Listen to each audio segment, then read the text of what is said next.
I think one of the cruxes to any good story is an interesting dynamic between your central villain and your central protagonist, and with Ninjago, they get the chance every season to really flesh out a hero-villain dynamic with their focus seasons model. The most obvious case I can point to in recent memories the dynamic Raz and Aaron have across Dragon's Rising, with it being the main focus of both of their characters in seasons 2 and 3. A big part as to why this dynamic works so well is because Raz and Aaron both share a lot of similarities with one another. They're both fighters who weren't born with elemental powers and both want to be stronger than they currently are and end up working together to achieve their common goal of bringing their families back and presumably making them proud. If you haven't gotten it yet, these characters bounce off of each other as well as they do because they parallel and mirror each other, sharing similar backgrounds, motivations, and at times personalities. But what makes them even more interesting is the ways they differ from each other, which becomes the very centre of their dynamic in the later stages of Season 3. Despite it being the main thing I talk about in here, Dragon's Rising is not the only instance of the central protagonist and antagonist paralleling one another,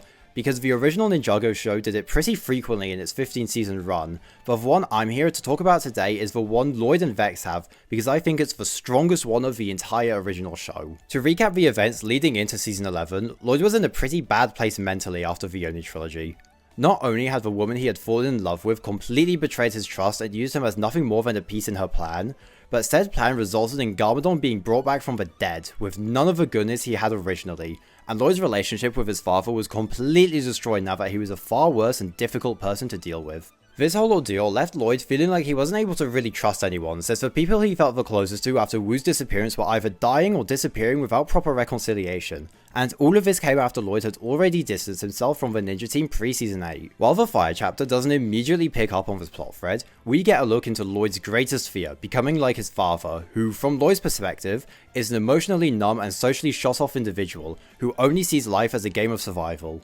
Moreover, Lloyd's trust is once again betrayed by Wu, who kept his experiences with Asphera under wraps, resulting in Kai's powers being stolen from him, and more importantly, Zane being banished to the Nether Realm, leading the ninja to go there without Wu to find him. Once they find shelter with the inhabitants of the Nether Realm, Lloyd makes the choice to go after Zane alone, kickstarting the bulk of his arc for the season. Lloyd going after Zane alone seems like the most logical choice strategy-wise to avoid drawing the Emperor's attention, but I think on a deeper dive it's way more emblematic of how shut off he is from the rest of the team. When he runs into a wolf he later dubs to be Red, Lloyd finally talks about his trauma to someone, and mentions how he hasn't ever really confided about his experiences with the rest of the ninja team. Moreover, the Netherrealm as a whole is a very harsh and unforgiving environment, and I think it's very representative of Lloyd's mental state. For example, despite Akita saving him and accompanying him on his quest, as soon as she reveals her true form, it sets off alarm bells in Lloyd's mind, and he immediately jumps to her being just like Harumi, and comes close to abandoning her with an injured leg, though he does go back for her after realizing this isn't the person he wants to be. Lloyd's dynamic with Akita is an essential stepping stone in him getting through to Zane when he makes it to the castle. When it comes time for Lloyd to try and get Zane out of his amnesiac state, trusting that his friend is still in there is essential to him escaping the survivalist state he's been trapped in. Hell, his entire alliance with Grimfax and Kataru is literally a group of people who have been beaten down time and time again, standing together to fight back against their own terrible situations, and lifting each other up with their hope. The trust that Lloyd is able to place in others, such as Akita and Zane, is essential in him not going down the same path as his father or the main villain of the season, Vex. Vex is one of the most interesting villains of the Ninjago franchise to me, because he is exactly the kind of person that Lloyd fears becoming, and the kind of person he absolutely could become in a post-Oni trilogy world. Vex is fundamentally a mistrusting, spiteful person who takes out his issues on the rest of the world. While it is unknown if his fears have been validated in the past similarly to Lloyd, he continues to push away everyone around him despite constant reassurance from his peers that they aren't out to get him, and this extends to the rest of the realm despite being treated pretty well by the rest of its inhabitants. His trust issues are so bad that he casts himself out from the village out of fear that he's hated for his shortcomings. After all this, Vex finds Zane and uses him as a means to exact his revenge, bringing about Zane's greatest fear of becoming a mindless machine to fruition. Zane experiencing his worst fear through memory loss and Vex's manipulation is such an interesting take on his robotic nature, and I think it's done far more interestingly than what was attempted in later installments. Once Vex gets Zane on the throne as his executioner, the Nether Realm is turned into the harsh and unforgiving environment we see in the Ice chapter, representing both Lloyd and Vex's mental states leading into the events of Season 11. While Zane being corrupted by the scroll gradually would have been really cool, I think Zane being turned into nothing more than a mindless machine by someone who's full of hate and fear is a brilliant way to tie back to Harumi's manipulation of Lloyd, and it means that Lloyd having faith that Zane is still in there is an analogy for Lloyd believing in the good within people, but more importantly himself, and so his entire final confrontation with Zane is him battling against his own worst traits, which is brilliant. Vex using Zane as nothing more than a cog in his psychotic revenge scheme also means we have a trifecta of parallels between Lloyd, Harumi, and Vex, who have all been wronged in one way or another, but Lloyd is the only one of them who overcomes his pain and comes out of it a better person,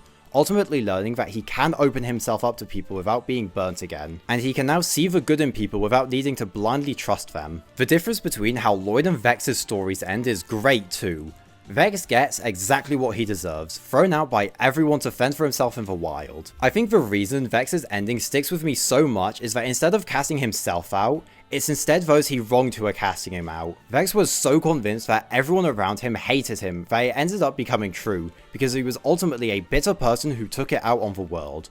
Lloyd, on the other hand, built a genuine bond with Akita after not abandoning her, and is able to free Zane from Vex's clutches. Lloyd's dynamic and parallels with Vex are pretty perfect despite them not getting all that many interactions, but I think a character who gets really slept on is Akita, because her story throughout the Ice chapter is also brilliant. Like Lloyd, Akita grew up afraid that she'd become a spiteful and bitter person just like Vex, and when her entire tribe gets wiped out in one swoop by the dragon, she comes very close to becoming exactly that person, because much like Vex and Asphera, she becomes hyper-fixated on revenge. It's only after she sees how willing Lloyd is to stand up for his friend that she relents and realizes that this isn't the path she should go down, lest she wants to end up like Vex, who took his anger out on the wrong people and was pushed away by everyone because of it. Akita is pretty reminiscent of Harumi too, and while a large part of the story is focused on how Akita isn't another Harumi, they do share a few interesting similarities. Both lost their families at pretty formative ages, and became obsessed with revenge on those who they believed wronged them, which ultimately led to Harumi's untimely fate in Hunted. Akita overcoming her desire for revenge of the Emperor means that Lloyd was able to save someone like Harumi because he had faith that they could both be better people,